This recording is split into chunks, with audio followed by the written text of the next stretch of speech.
As I've explored previously, drinking sugar water is bad for you. If you have people drink a glass of water with 3 tablespoons of table sugar in it, which is like a can of soda, this is the spike in blood sugar you get within the first hour. Our body freaks out so much, it releases so much insulin, we actually overshoot. By the second hour, we're relatively hypoglycemic, dropping our blood sugar below where it was when we started out fasting. In response, our body dumps fat into our bloodstream as if we're starving because our blood sugars just drop so low. And the same thing happens after drinking apple juice. Here's what happens to your blood sugar in the 3 hours after eating 4.5 cups of apple slices. It goes up, comes down. But if you eat the same amount of sugar in apple juice form, about 2 cups, your body overreacts, releasing too much insulin. You end up dipping below where you started. The removal of fiber and the production of fruit juice can enhance the insulin response and result in this rebound hypoglycemia. What would happen, though, if you stuck those 4.5 cups of sliced apples in a blender with some water and pureed them into an apple smoothie?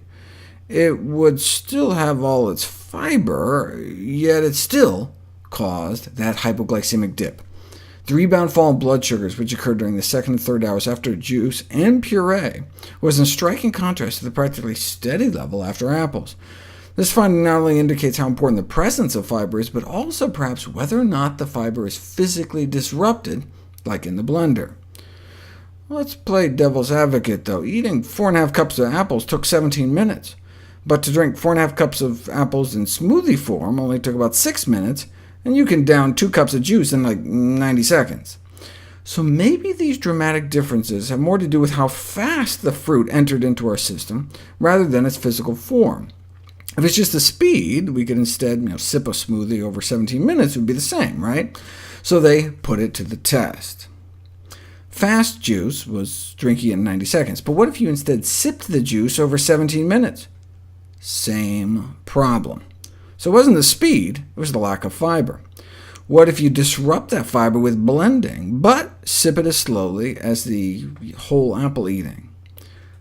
A little better, but not as good as just eating the apple. So eating apples is better than drinking apple smoothies. But who drinks apple smoothies? What about bananas, mangoes, berries? There was a study that compared whole bananas to blended bananas and didn't see any difference, but they only looked for an hour, and it was while they were exercising.